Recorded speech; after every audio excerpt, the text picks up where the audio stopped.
Bonjour tout le monde, bienvenue sur ma chaîne YouTube. Aujourd'hui, je vais vous parler de comment j'ai pu me rendre à pratiquer la méditation, la visualisation, les exercices de respiration, euh, l'hypnose, tous les outils dont je vais vous parler dans mes prochaines vidéos.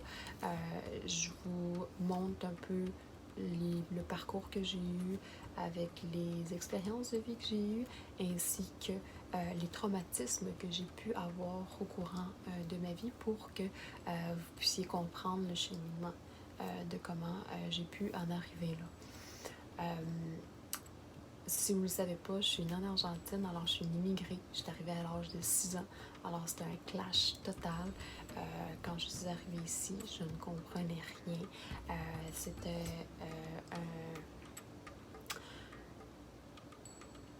un climat différent, une langue différente, une culture différente.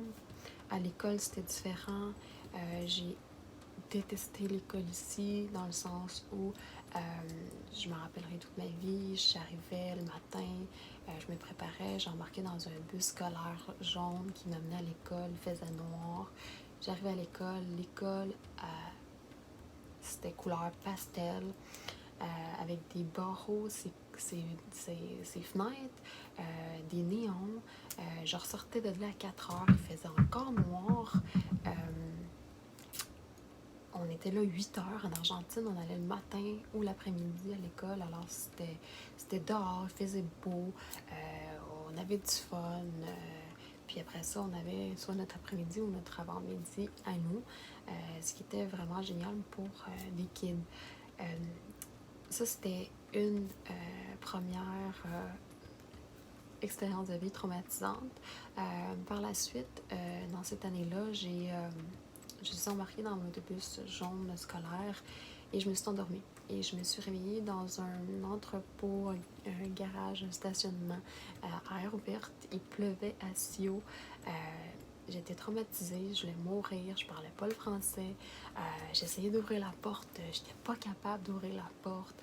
Je klaxonnais finalement. Bon, bref, il y a quelqu'un qui m'a ramené sain et sauf à la maison. Euh, un an plus tard, mes parents se divorcent. Mon père, c'est une forme de protection pour une petite fille. En tout cas, pour moi, ça l'a été. Je m'endormais tout le temps quand lui arrivait à la maison puis je voyais son ombre qui apparaissait sous mon cadre de porte. J'étais en sécurité. J'étais comme, OK, là, je vais pouvoir endormir. Mon père est là. Euh, Par la suite, j'avais de la misère à dormir. J'ai vraiment mal perçu la situation en sans connaissant les vraies causes et pourquoi et tout ça, ce que j'ai compris plus tard, vraiment plus tard. Mais j'ai eu ce sentiment-là d'abandon en moi, alors qui m'a suivi tout le long, jusqu'à récemment, peut-être 4-5 années derrière moi. Une fois que j'ai eu ce trauma-là, euh, ça a quand même bien été par la suite. J'ai découvert la méditation avec un de mes conjoints à l'époque, Francis Gélinas. On allait méditer le dimanche matin sur la rue Berry, dans un temple bouddhiste. C'était génial, ça m'a vraiment aidé. J'ai vraiment changé, ça m'a vraiment aidé pour le mieux. Mais bon, par la suite, la vie a fait en sorte que on prend des chemins différents. Puis voilà, j'ai un peu bifurqué, puis pu vraiment méditer. Euh, à l'âge de 20 ans, à peu près, j'ai rencontré un homme qui était très instable mentalement. J'ai vécu de la violence verbale, psychologique, avec les objets autour de moi. Et à la fin, c'était rendu que c'était de la violence physique et j'ai dû mettre un terme à cette relation-là. Mais je suis vraiment gratifiante que ça soit tombé sur moi et que ça soit pas tombé sur quelqu'un d'autre qui aurait peut-être vraiment cru tout ce qu'il disait, vu que moi, j'étais très consciente que ça m'appartenait pas, que j'avais aucun contrôle de ses actes et que c'était pas du tout de ma faute. tout le contraire de ce qu'il voulait me faire sentir. Bien évidemment, comme tout manipulateur, il essayait de me faire croire que c'était de ma faute. Alors, bref, tout ça pour vous dire que j'ai été un bon 7 ans avec cette personne-là à essayer de vouloir l'aider pour qu'il s'en sorte. Mais à un moment donné, il faut s'aider soi-même. Puis quand c'est rendu à ce point-là, il faut avoir un minimum de respect et d'amour propre pour mettre fin à une relation malsaine comme celle-là. Une fois cette relation malsaine de 7 ans terminée, j'ai ouvert une clinique médico-esthétique avec mon ex-conjoint, qui n'était pas cette personne-là mentalement instable, qui est une personne extraordinaire. Et on l'a rené 3 ans et demi, 4 ans. Par la suite, on a tout perdu. Quand je dis tout, on a vraiment tout perdu. Fait que je me retrouvais à... Et même notre relation a brûlé par les deux bouts aussi. Alors, on s'est quittés. Alors, je me retrouvais, après 14 ans, 13 ans, de relations stables, à être tout seul en appartement. Puis ça m'a vraiment donné un autre trauma, clash. J'étais stressée à être seule avec moi-même. J'étais comme anxieuse d'être seule avec moi-même. Bref, ça s'est bien passé. Puis ça a été les 3 meilleures années de ma vie. J'ai pu me retrouver en tant que femme, me retrouver en tant que Carla, parce que des fois, on se fait, veut pas, influencer par l'autre personne, même si on se dit non, puis on fait des concessions, on se laisse aller dans le tourbillon de la vie, puis veut pas, on se perd un peu là-dedans. Alors, de me retrouver en tant que femme, ça m'a fait un extrêmement du bien. Vous n'avez pas idée. Et là, instinctivement, je sais pas pourquoi, j'ai voulu recommencer à méditer et à refaire de la peinture. Moi, je faisais beaucoup de peinture justement quand j'étais plus jeune. Avec Francis, on dessinait, on faisait des toiles, tout ça, puis je tripais, j'étais bien là-dedans. C'est quelque chose qui me passionne. Ça vient me chercher, je suis dans un autre monde. Je connecte réellement. Le temps n'existe plus quand je fais de la peinture. Alors, j'ai recommencé à peindre. J'ai commencé à méditer. Je méditais matin, midi, soir.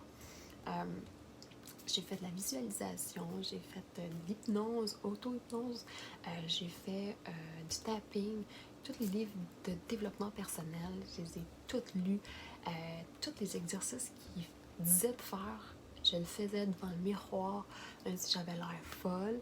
Tu sais, quand on dit t'es belle, t'es capable, tu t'aimes, je l'ai fait. Ça m'a vraiment aidée.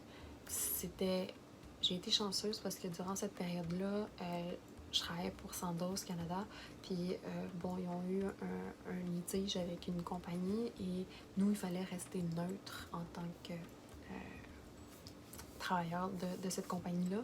Alors, on était là à la disposition des clients, mais il fallait quand même être très, très neutre dans nos actes.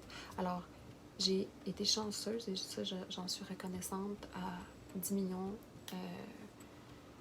Ça n'a pas de bon sens d'avoir été payée pour faire du travail personnel pour moi-même, en étant tout à fait disponible pour les clients et en faisant ce que j'avais besoin de faire pour la compagnie.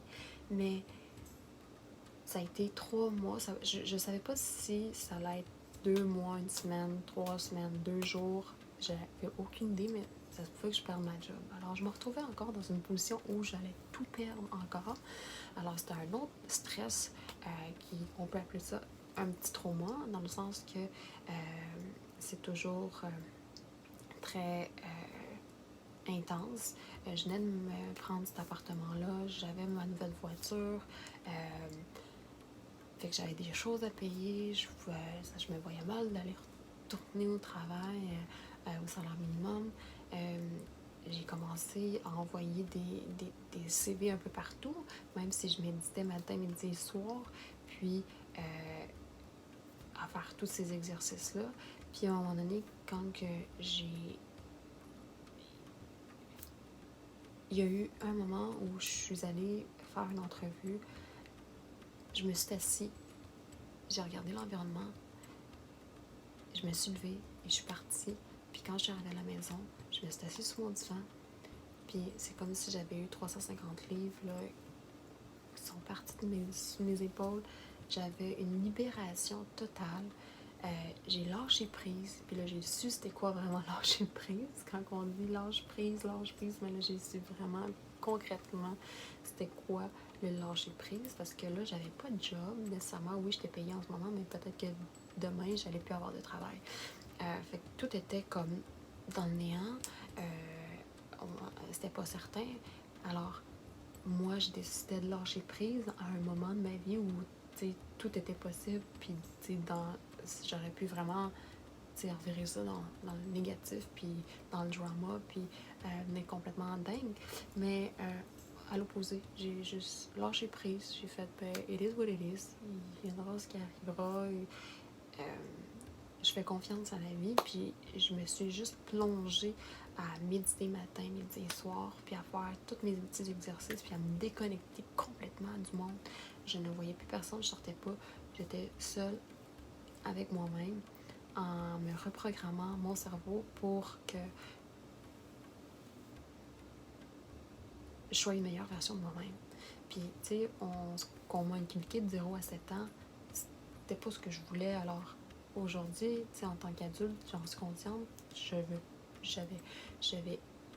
plus envie de vivre ça, puis j'ai pris la décision de mettre des actes à ça, puis à mettre fin à ça, puis à vivre une nouvelle vie avec une nouvelle façon de voir la vie.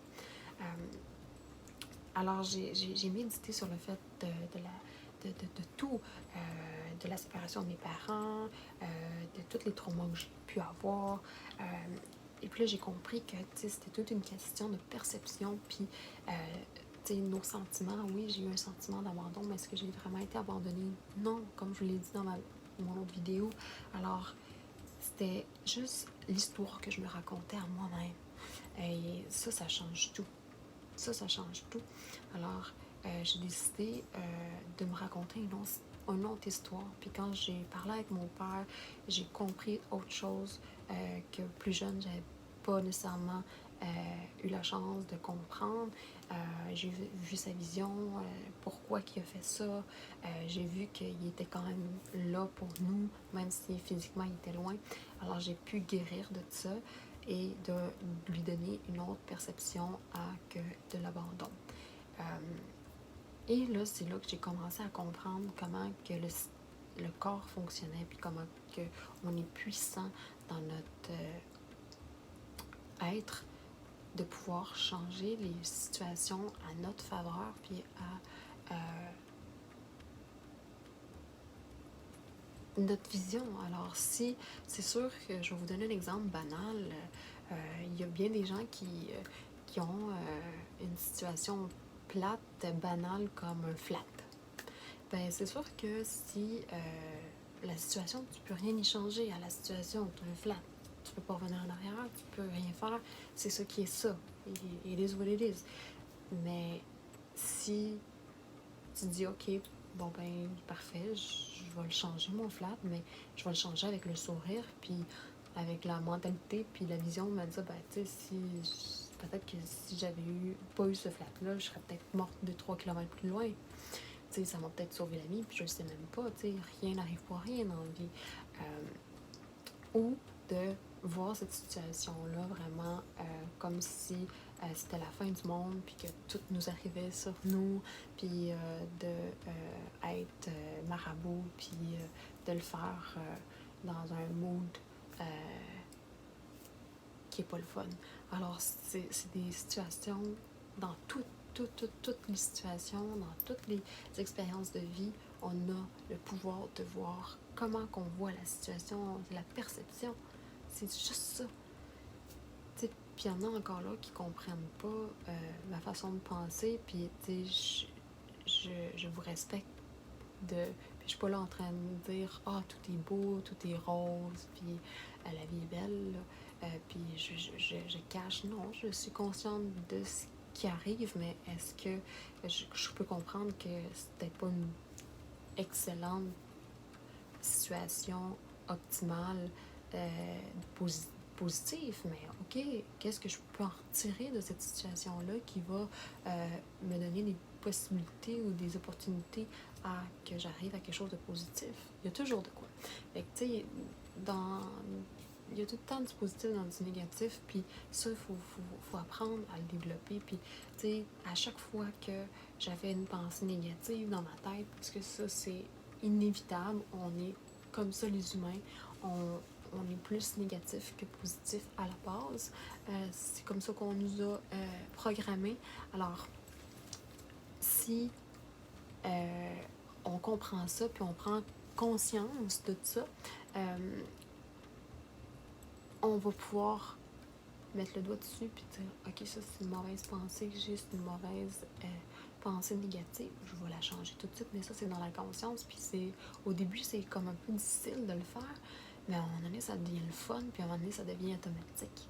Puis, je me rappellerai, tu sais, à un moment donné, après 3 mois, je sortais voir du monde, je faisais mes affaires, puis tout. Puis mes anciennes habitudes en revenaient, puis j'étais comme influencée par les gens, puis j'ai même arrêté de regarder la télé, de regarder les nouvelles, parce que là, les nouvelles m'atteignaient émotionnellement, personnellement, en moi, dans mon intérieur à moi. Tu peux être conscient des nouvelles, tu peux être conscient de ce qui se passe dans le monde, puis d'avoir de la compassion pour la pauvreté, tout, pour ce qui se passe de négatif, mais de te sentir mal à l'intérieur pour des causes comme ça, je pense que c'est pas bon pour soi. Puis une fois qu'on peut contrôler ça sans pitié, sans émotion, froid, c'est pas une question d'être froid, c'est juste une question d'être d'un œil, de voir les choses d'un œil externe, d'être conscient, de voir la situation comme qu'elle est, de comprendre les avantages, les désavantages, ce qui arrive, mais de pas se sentir ou d'avoir des émotions plutôt qui sont néfastes pour nous finalement.